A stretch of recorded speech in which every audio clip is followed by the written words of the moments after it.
A paz do Senhor, meus irmãos, estamos aqui no Templo da Assembleia de Deus, Ministério do Belém, Presidente Prudente, Pastor Samuel Padilha, para poder trazer mais uma vez uma lição no terceiro trimestre de 2021, falando sobre o plano de Deus para Israel em meio à infidelidade da nação. Meus irmãos, estamos na terceira lição.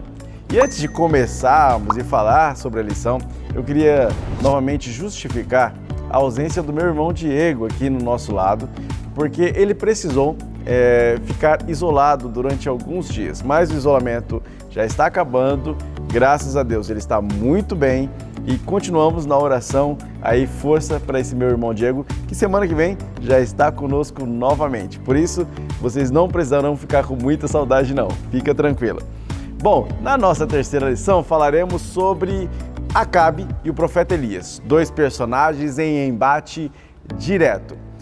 Esta lição traz como texto áureo Deuteronômio 7:9, que diz assim: Saberás, pois, que o Senhor teu Deus é Deus, o Deus fiel, que guarda o conserto e a misericórdia até 1000 gerações aos que o amam e guardam os seus mandamentos. A verdade prática vai dizer o seguinte: Deus é Pai de amor, bondade e misericórdia abundantes. Contudo, todo pecado e desobediência ao Senhor trazem consequências inevitáveis à vida humana. Alerta precioso para todos nós. A leitura desta lição, irmão, que traz todo o referencial de contexto histórico para nossa discussão, é feita em 1 Reis, primeiro livro de Reis, capítulo 16, versículos 29 e 30, 17, do 1 ao 7, 18, do 17 ao 21, que é o contexto histórico da nossa narrativa. Muito bem, para iniciar esse debate acerca desses dois personagens que, de novo, degladiam-se entre si, né? E que, na verdade, representam até muito mais do que simplesmente as suas próprias figuras, nós falaremos inicialmente que, lembrando o que falamos nas últimas lições, o reino dividido, o reino do norte, ele durante 208 anos, de 931 até 722, quando foi para o cativeiro assírio, ele teve 19 reis e, pasmem meus irmãos, os 19 foram ruins. As dinastias, cerca de 9 dinastias que governaram durante esse período, fizeram coisas que eram ruins aos olhos do Senhor. Especialmente um rei chamado Onri, ele fez algo que desagradou demais ao Senhor. Teve uma vida que desagradava a Deus e fez o povo pecar, pois o seu filho, Acabe, conseguiu superá-lo em maldade e acabou ganhando o título de o pior rei de Israel. A tristeza que envolve este epíteto, né, esta figura, Acabe, né, este epíteto dado de o pior rei de Israel, faz com que Acabe seja um personagem maldoso, realmente muito maldoso, mas também fraco, porque ele se casa com a pior mulher que poderia se escolher, Jezabel, que além de feiticeira, prostituta, ainda por cima era uma pessoa extremamente maldosa e mandona. Então acabava consumindo a personalidade de Acabe, governando sobre ele, e ela era tão idólatra quanto Acabe. Isso gera, portanto, um quadro muito complicado, meus irmãos, em que surge um herói do nada, do anonimato. E é a saga deste herói que examinamos nesta lição, a saga de Elias, o profeta herói, no caso. Quando nós olhamos para o primeiro livro de Reis, capítulo 16, nós vemos todo este episódio que fala desta maldade crescente. E o surgimento em primeiro livro de Reis, capítulo 17, já no versículo de número 1, de Elias, surgindo do nada. E o mais interessante, ele vem de uma cidade chamada Tisbe, que fica nas cadeias, segundo o texto, nas cadeias montanhosas de Gileade. Mas onde está Tisbe ou Tisbé? Onde fica Tisbe? Ninguém sabe. Ele vem do completo anonimato e se apresenta diretamente à corte do rei. Imagine você que está começando o ministério, você já começa no ápice, falando diretamente na corte para o rei.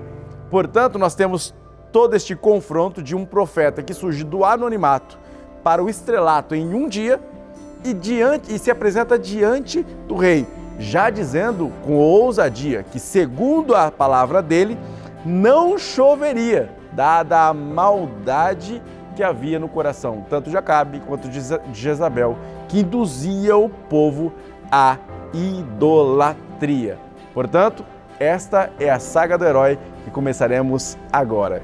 E meus irmãos, neste primeiro tópico, nós falaremos sobre o casamento de Acabe com Jezabel. Esse casamento foi a escolha errada. Lógico, Deus já havia avisado durante todo o período histórico da formação do povo de Israel de que ele deveria tomar muito cuidado com as alianças que fazia. Mas não só as alianças, os casamentos, as misturas. Nós já discutimos isso em várias revistas, em várias lições. Pois Acabe toma uma decisão extremamente errada que mostra o perfil do seu caráter, que era bastante duvidoso, que além de induzir o povo à idolatria, se casa com uma mulher idólatra, com uma feiticeira, prostituta, como eu disse, e que também era extremamente autoritária e mandona. Bom, Jezabel vem de Sidom, é princesa do reino de Sidom, e ela adorava a dois deuses, na verdade, um deus e uma deusa. Baal era o deus chamado de deus da tempestade, o deus da colheita. Quando se queria que as sementes germinassem, tivessem fruto, se orava a Baal naquele período, entre os filisteus, entre o povo cananeu. Sidom era uma região próspera e que tinha como Baal como seu deus. Baal tinha uma Baalate. O que é uma Baalate? Uma Baalate é a esposa do deus. E a Baalate era chamada Acera ou Aserá. E ainda também era chamada de Astarote. Portanto, você vai ver na Bíblia, muitas vezes, intercambiando os termos Acera, Aserá ou Astarote, tá? E aí esse casal de deuses governavam, portanto, os elementos. Era o vento, a chuva, as tempestades, e o povo adorava. Elias vem representando outro Deus, o verdadeiro Deus. Então, além de uma batalha entre um rei e um herói, um profeta herói, nós temos a batalha entre deuses. Vai lembrando lá do Êxodo, quando o Deus de Israel batalha contra todo o panteão dos deuses egípcios, destruindo cada um em cada praga, né? E essa batalha se repete aqui, neste evento histórico, em que Elias, sendo representante do Deus verdadeiro de Israel, embate-se contra este casal, que era representado por um rei e uma rainha idólatra, também representando um deus e uma deusa, que são falsos. Muito bem, esta batalha começa de forma direta e atinge o rei em cheio. Só que o rei é um lacaio de sua mulher. E Jezabel fica extremamente ofendida pelo modo como é proferida aquela profecia. E Elias, de novo, com a força de Deus, impulsionado por Deus, vai lá e destrói esse casal, né, de certa forma, esse embate, fazendo com que esta guerra seja vencida por Deus, pelo Deus de Israel. E traz um grande juízo em Acabe. É interessante lembrar que as consequências dessa escolha, como diz o tópico 1, fazem com que todo o povo sofra. Perceba que cada consequência e cada escolha sua tem um reflexo direto nas pessoas à sua volta. Portanto, você pai de família, você pastor, você diácono, você presbítero, você que está na casa de Deus, tome cuidado com as suas escolhas, pois as suas escolhas vão decidir diretamente não só o seu destino, mas também o destino das pessoas que estão próximas a você. Quando Acabe tomou uma decisão errada de se casar com Jezabel e se relacionar com a pessoa errada, isso também é um alerta para jovens, adultos, para homens e para mulheres. Quando ele resolveu se relacionar com a pessoa errada, o que aconteceu? As consequências advindas não vieram só para ele e para sua família, mas também para todo o corpo de Israel, para toda a nação. Portanto, lembre-se que os seus atos não têm um reflexo somente direto a você. Você não só se machuca, você não só se destrói, mas também as pessoas próximas a você. Pense bem ao tomar cada escolha.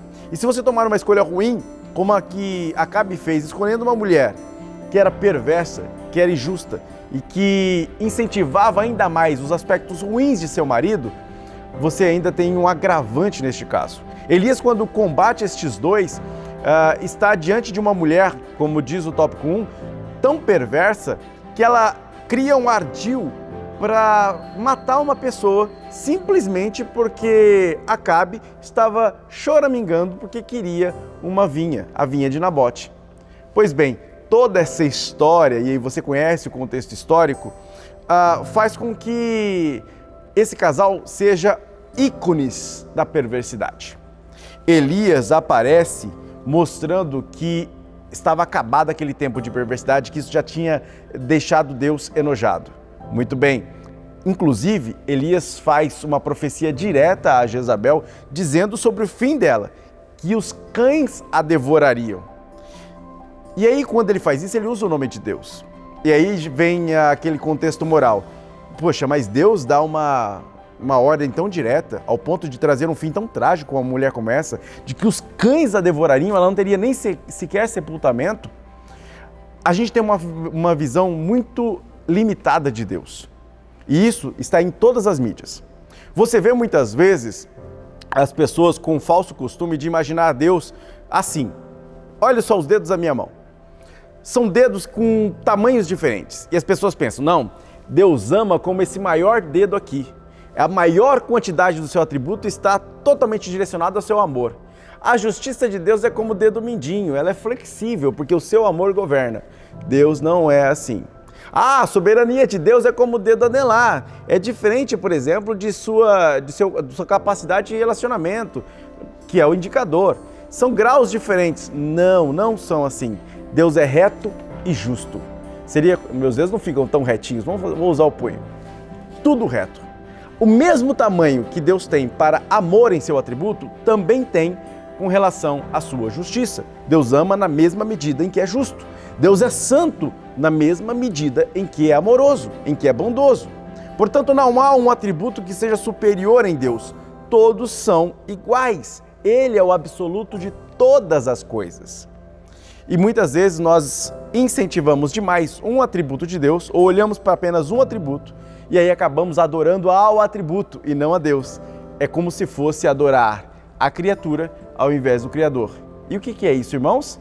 Idolatria. Portanto, antes de pensar em idolatria apenas como alguém que se dobra diante de uma imagem de gesso, pense também que idolatria pode ser adorar um aspecto de Deus sem adorar a Deus. O amor, e eu vou frisar bem esta frase para encerrar esse primeiro tópico, o amor, Deus é amor, mas o amor não é um Deus. Temos que tomar muito cuidado para não transformar o amor em Deus, ao invés de enxergar o Deus de amor. Quando Elias se confronta com Acabe, Acabe reflete o seu comportamento, dado o seu relacionamento com sua mulher. Ele realmente acaba representando este Deus falso, Baal, porque ele está com o coração endurecido, ele não quer se arrepender do seu pecado. Você vai ver que depois, Baal, no decorrer da história, leia lá 1 Reis, capítulo 16, capítulo 17, 18, os capítulos subsequentes. Você vai ver que essa história é bastante interessante. Baal Acabe chega até a se arrepender e acaba se humilhando diante de Deus. Porém, logo seu coração se endurece novamente e o fim dele é trágico, assim como o fim de sua mulher, Jezabel. Porque Deus cuida dos seus e honra a sua palavra. E na batalha entre os deuses, sempre Deus, o Deus verdadeiro, é o Deus vencedor. Quando Elias faz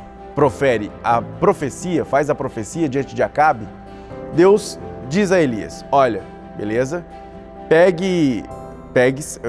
Elias, vá até o ribeiro de Querite e se esconda. É um pouco estranho isso, não é? Deus diz para Elias ir diante do rei, iniciar o ministério no auge, no ápice.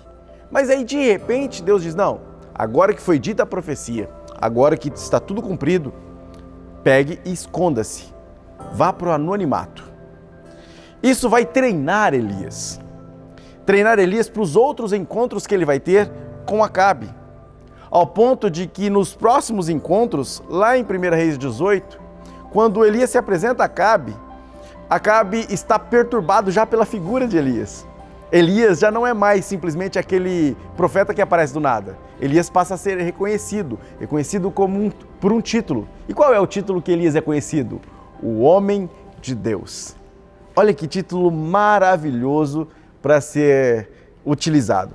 Aquele rei que tinha como alcunha, como apelido, como epíteto, o pior de Israel, se confronta com aquele profeta que tem como epíteto, como alcunha, como apelido, o homem de Deus. Olha que lindo confronto. Pois bem, Elias vai para o ribeiro de Querite para aprender sobre dependência completa e exclusiva de Deus. Deus diz para ele: você vai para o ribeiro, os corvos vão te alimentar, você vai beber da água do ribeiro até quando eu mandar. Ou seja, ele não tinha liberdade de escolha nenhuma ali. Ele simplesmente estava lá, ele beberia da água e seria completamente dependente de Deus. Pois bem, Elias obedece a Deus, faz o que Deus manda, e está no ribeiro de Querite como Deus mandou ele estar, e a água seca. Ou seja, eu estou na posição certa, fazendo o que Deus quer que eu faça, obedecendo todos os aspectos de Deus, mas passo por provação. Qual é o segredo disso? Por que isso acontece? Eu fazendo exatamente aquilo que Deus quer que eu faça, mesmo assim sou provado. Por quê? Porque isto é treinamento, meus irmãos. O campo de treinamento de Querite para Elias fortaleceu a vida de Elias e transformou ele no homem de Deus que ele se apresentaria depois para Acabe, sendo o homem de Deus.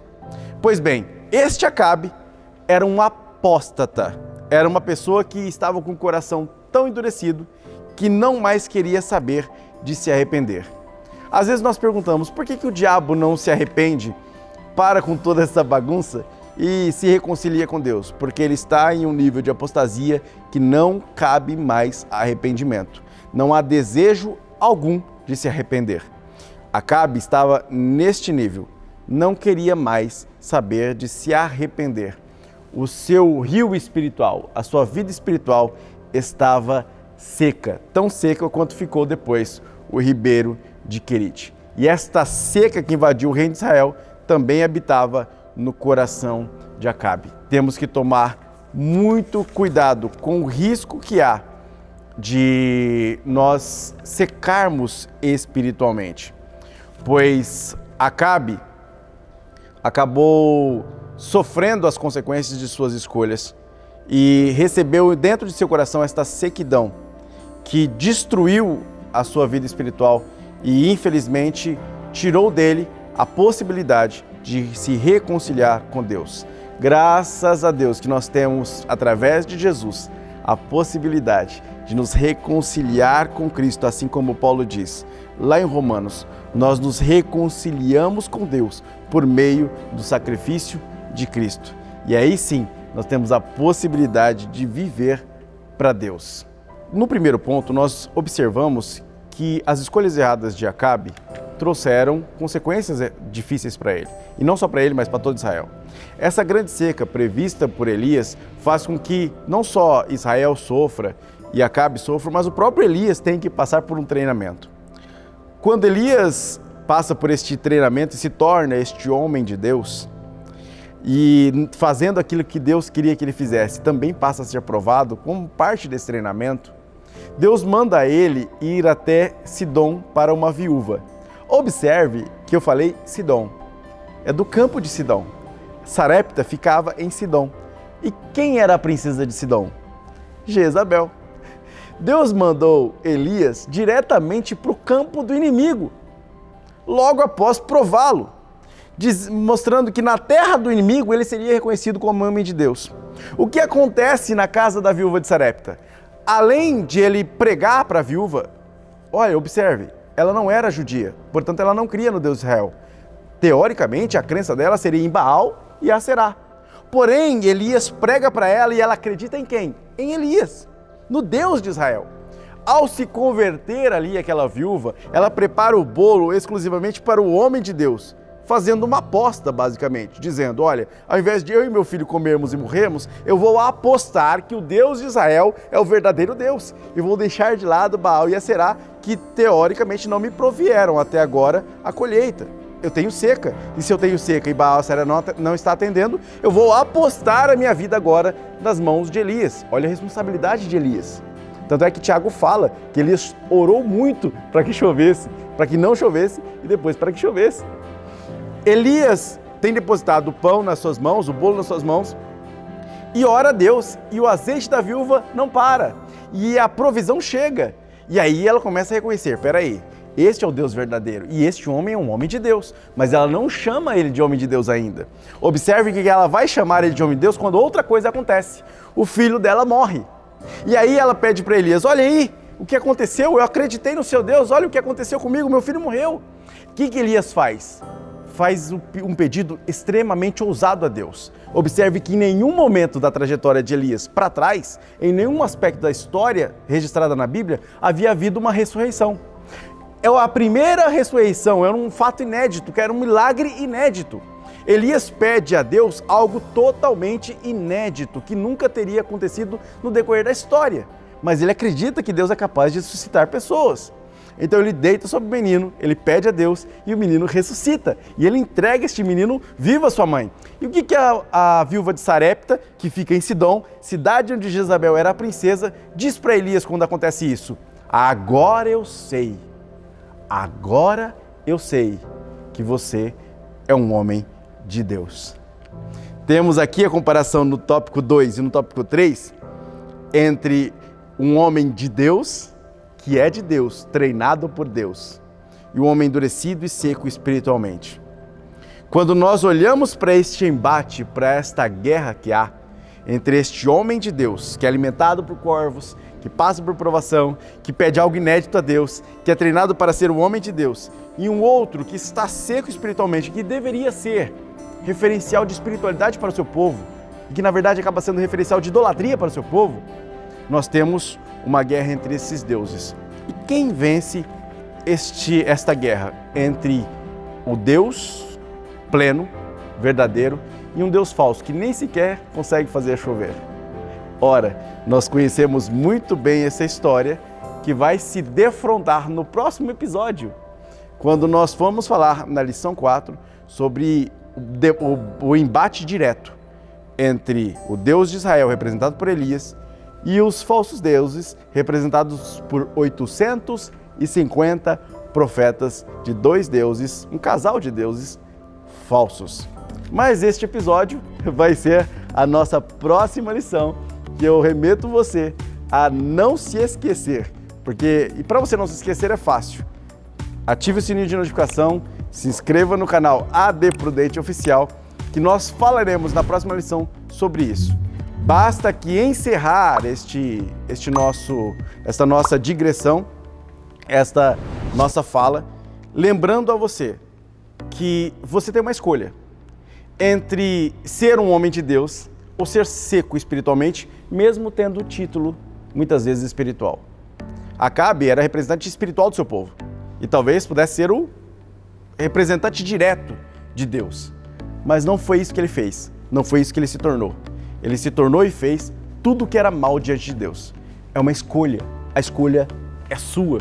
Elias escolheu ser treinado por Deus, com suas coisas boas e com as suas coisas difíceis de encarar, mas escolheu ser um homem de Deus. E a partir daí viu milagres de Deus acontecerem. Acabe fez as péssimas escolhas que fez e teve o fim que teve. Pois bem, a escolha ainda é sua, de ser alguém cheio espiritualmente ou ser alguém seco espiritualmente. E isso vai se refletir em você, na sua família e nos que estão ao seu redor, inclusive na sua escola, na sua sala e na sua escola bíblica dominical. Espero assim que tenha isso enriquecido a sua vida e que na próxima lição, em que nós falaremos sobre a sequência deste episódio de guerra entre os deuses, de guerra entre representantes desses deuses, nós possamos ainda acrescentar a você muito mais conhecimento. E se você quer conhecer mais, meu amigo professor, vou te indicar 2 literaturas aqui, tá? Que me ajudaram nessa lição. O Charles Swindoll escreveu Elias, uma biografia fantástica. Na verdade, dos 9 livros, eu li a coleção inteira. Esse, para mim, fica entre os 3 primeiros, os 3 melhores. E, por fim, os outros da Bíblia, que nos falam sobre como era Baal, Aserá e como era a cultura cananeia e mesopotâmica naquele tempo. A gente se vê, então, na próxima lição, no próximo episódio desta saga do herói, que é Elias. E que Deus abençoe sua vida continuamente. Que Deus abençoe, meus irmãos. Um grande abraço.